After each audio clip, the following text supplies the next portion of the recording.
Hello everyone and welcome back to Dawn of War 3. This time, once again, we are playing a 2v2 with the good sir SolemnSalmon, whose own channel will be linked in the description down below. But yeah, I'm playing once again as Space Marines, as I am doing the kind of occasional rotation between the races. Last time it was Eldar, I did a few videos on them, specifically 2v2, similar to this. This time we're doing a couple of Space Marine, and coming up next, we do have a focus on orcs.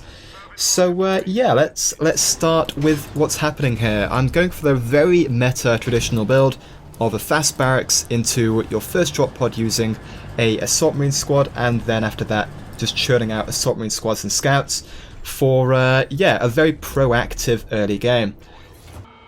Very standard stuff here in the early game. I'm just capping points with the servitors. This is why making servitors as your first few units is basically just always advised, and the same goes for every other race. Make a bunch of grots early on, make a bunch of bone singers early on, because they really are super quick to make and therefore kind of really allow you to spread wide on the map as early as possible, capture as many resource nodes as early as possible, and therefore also have multiple points of vision on the map as early as possible.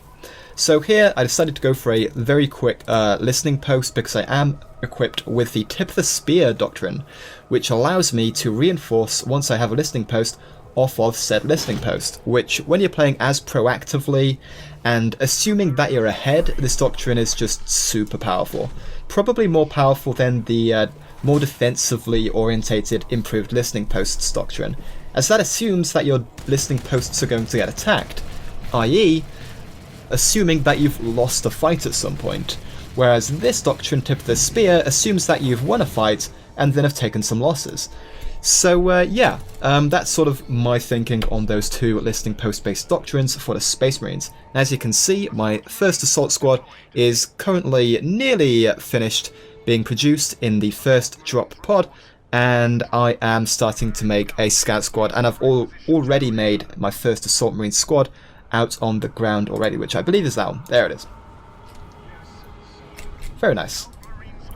And yeah, very standard early game. And on the east side of the map, we have very similarly a listening post just locking down this bottommost point, southernmost point really, in the middle of the map, which is often very high contention. Not as high contention as this one up here, because this one is the actual resources. This has power and wreck, which makes it more valuable long term, but this one still, you know, elite point generators are pretty powerful, very expensive but pretty powerful, and that is why we have secured it. So that's pretty sick. Back on my side of the map though, we are making our first real sort of initiative, I suppose I'd call it, and we managed to get a very nice jump in on these basic scout marines, and scouts are very squishy. If I take a look at how much health they have, 625 health, normal armor, that is very squishy. Naturally, you expect them to be the ones initiating most of the time because they are scouts, they have stun grenades.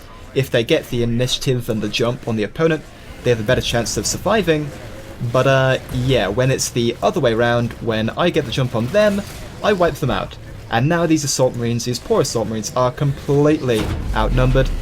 And instead of jumping away, as you can see, he's used 2 jumps, just continuing the fight, which seems very risky because he gave up all chances of running away. And as a result, I've now wiped both his first scout squad and his first assault marine squad.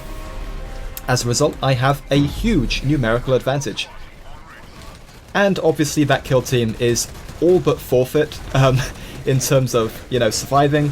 So if we take a look, first off, let's remove the fog of war, that's always helpful. But if we take a look at the opposing Space Marine player, what does he have?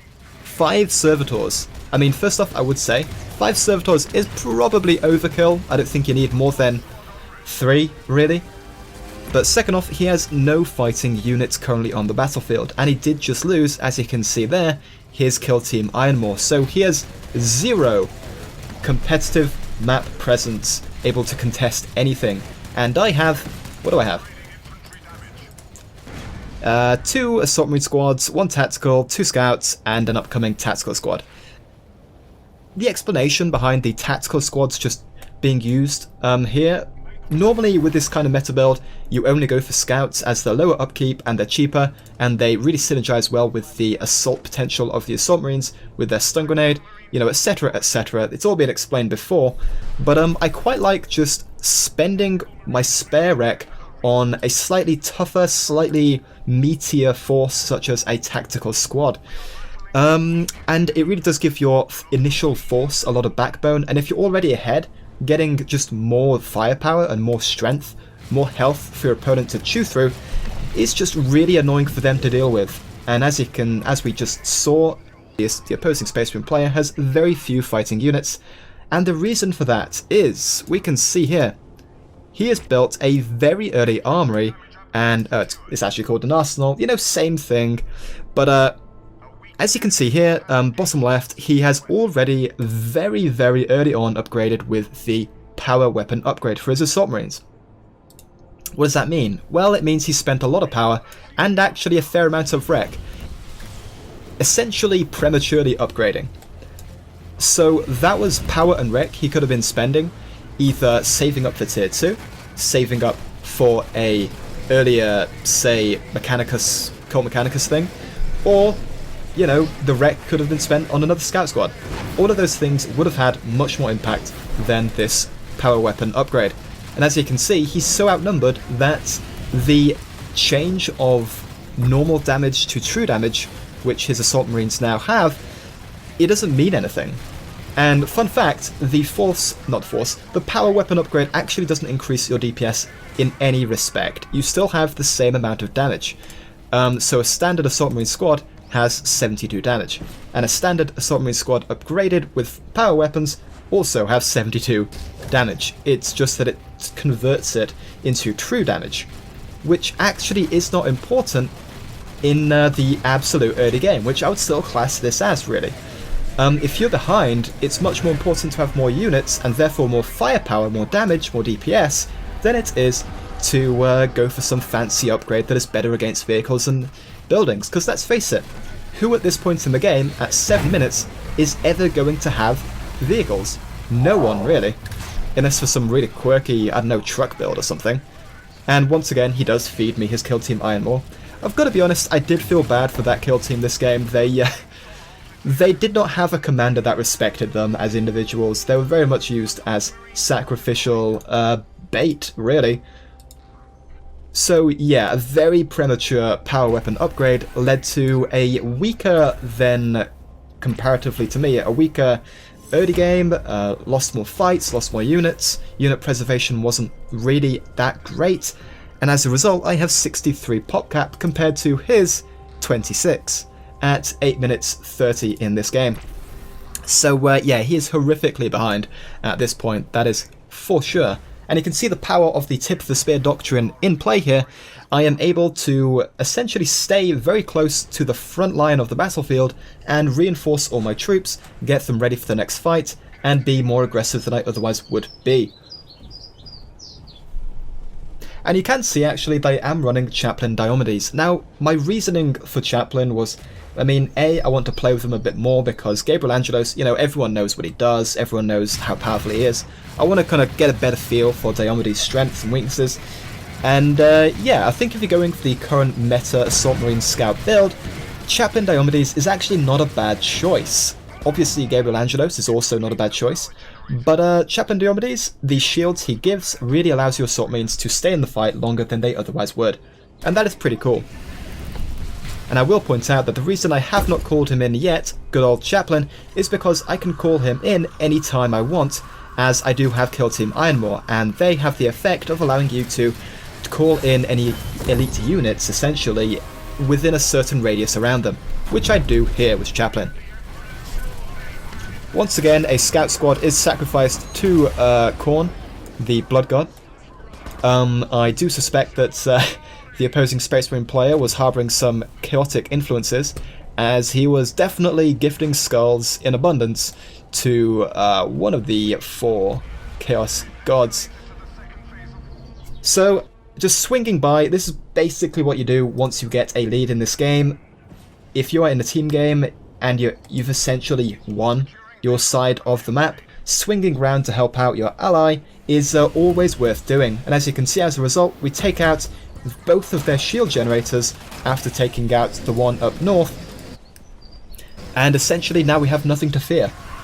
We have complete map control over really the central kind of main resource points, as you can see there.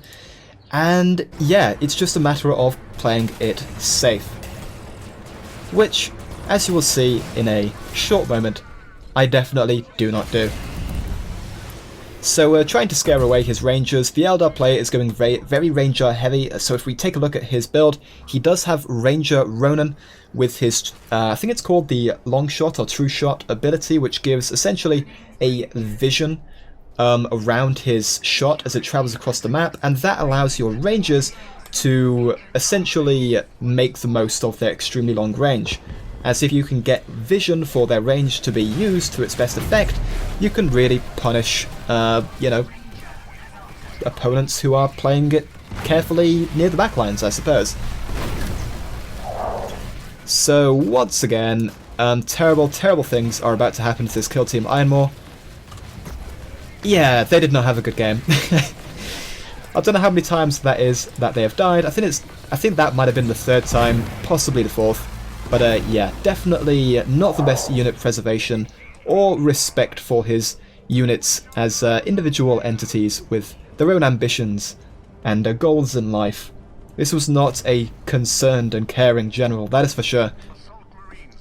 So we've completely got the lead at this point, sending some tacticals, one of them upgraded with plasma to take this heavy cover, but with Ronan here, with his, let's just check, yes, a long shot. With his long shot ability, it does go through heavy cover, and as a result, they are going to be taking some losses fairly shortly. And you can see the opposing Spaceman player did also go for Chaplain Diomedes, which is pretty cool. I do like it when people use slightly off-meta choices just to do some experimentation. Definitely some cool stuff happening there. So now that we've taken basically a very aggressive position, both of the opposing players, the Space Marine and the Eldar, have to play super defensively, and to be fair, all of these Rangers plus Ronan definitely does kind of work in that regard. Coupled with some counter-charge potential with the Assault Marines, you know, they could have potentially held a pretty decent defense. And this is probably my only main mistake this game, I would say. Essentially, I very prematurely went in for a very offensive push. This was before having any vehicles which could tank the turret better. I didn't even send a servitor around first to kind of distract the turret and make sure that its first shot was guaranteed to miss. I just rushed in with my entire force, thinking I was completely ahead, which to be fair I was to a large degree, and just attempted to storm the turret at a very early time. You know, 13 minutes, that is very early. And it's not like I have an abundance of anti-vehicular and anti-armor damage. All I've really got is the Killteam Ironmore with their missile launcher, which, as you can see, each missile does do a decent chunk of damage from the turret. But yeah, this was not the best push, that is for sure. And you can see Chaplain Diomedes, he is an absolute monster. It's always surprising how long he does survive in the middle of like a grueling fight at next to no HP. But yeah, he is pretty good, And as you can see, the chapter banners mini orbital strikes are actually doing decent work there. They actually finish off the turret quite nicely. And from here, we have such an incredible resource lead. I am floating like crazy. I desperately need to be spending this requisition. And let's take a look. And Salmon, likewise, is doing the same. Because, quite frankly, we are outperforming what we otherwise would expect for this game. So, yeah, and if we take a look at the opposing team, what have they got? You know, they're still pretty average resources. 400 rec, pretty standard. Much less rec for the Space Marine player. 200 power, that's quite respectable power-wise, but much less rec. So, yeah, we are definitely living the high life here. So I pull back, get some reinforcements going once again on the tip of the spear doctrined listening post, and yeah, I try to decide how to convert this kind of initial dominance into a win. And, you know, my initial reflex is build a machine cult. It allows you to get kind of heavy armor, dreadnoughts and drop pods, which are amazing for pushing the central power core, as you can just drop them in next to the power core, target them all on that said core, and because they have just such a high health pool and heavy armor to boot, they really can ignore a lot of damage coming their way, and yeah, get a lot done. So I'll just increase the speed, as quite frankly, not a lot happens for the next short while. Something cool here actually. The Space Marine player with his power weapon upgraded Assault Marines does attempt to not cheese, but just ninja out this shield generator, which is pretty cool. As you can see, he's doing very respectable damage. I do throw in some blind grenades, getting a lot of DACA done. Killteam, once again, is sent in to die for the cause. Blood for the Blood God, skulls for the Skull Throne. And yeah, he actually got very close. Spoilers, he doesn't quite manage to do it, but he did get very close. Props to him for trying. And I am actually a big proponent of this kind of move when you're behind, as any extra resources that you can get is definitely good. And if he had got that, he would have gotten all of the resources from it, and an extra elite point, you know, a lot of good stuff that really would have aided their team's defense. So yeah, I actually respect that move a lot. If it had worked out, it would have been pretty damn amazing, and totally worth it, considering, you know, 1,000 rec for 2 Assault Marine squads. That's probably worth it for the payback you get and the additional map presence. So yeah, pretty cool. But at this point, as you can see, with my machine cult down, I do start churning out tanks, and this is essentially the death throes of the enemy team. As you can see, starting to get more and more vehicle upgrades. I've already got vehicle damage 2, and I've already got vehicle health 1, currently upgrading with vehicle health 2, and after that I have queued up vehicle damage 3. So yeah, definitely going our way, and with all of these upgrades, and as you can see, with all of the Assault Marines in the production bar at the bottom, I am finally able to get my incredible amount of resources under control, which is what you want to do, even if these Assault Marines aren't the best option to build, really. Still having their presence on the map is a good idea, because it's another fighting force that otherwise wouldn't exist if you were still kind of umming and ahhing over what unit to build. Therefore, spam out whatever unit you can afford. Pro strats right there. So as you can see, 2 Predator tanks. I opted for the, which one's this? The Destructor variant, which is the more anti-infantry focused variant. To be fair, it is worth noting that both do anti-vehicular damage, aka armor piercing, so they're both good against armor in pretty good respects, but even so, this one does do splash damage, and I figured, you know, all of these Assault Marines, all of those Rangers, having some answer to them is probably a decent idea. So yeah, that is my reasoning for going with the Predator Destructor variant. And Solaria makes her guest appearance at the end of the game. Let's get some really cool close-ups here. Oh man, is that a cool model? I love the flower kind of pattern on the shoulder pads and the knee joints and all that. Very cool stuff. But as you can see, end of the game, Solaria makes a token effort to snipe the power core at the very end. But yeah, pretty fun match of Space Marines with using essentially what was a very on-meta build. Currently, the Space Marine Assault Marine plus Scout build is the build to beat. So that is what inspired, I believe, the creation of the Dire Avengers plus Webway Gate build, coupled with the Wraith Lord's Command Doctrine, the super meta Eldar build that I have showed on this channel before. Feel free to check that video out if you want to see what I'm talking about there. And there's also an Orc build using Fast Looters that is aimed to, at the very least, contest this Assault Marine focused build, because it is, as I said, the current hot shot build. So, as always guys, more Dawn of War 3 coverage coming up soon. Next time it will be Orcs guaranteed. Like and subscribe if you want to see more Dawn of War 3. Thank you for watching, and I'll see you in the next one. Ta-ta.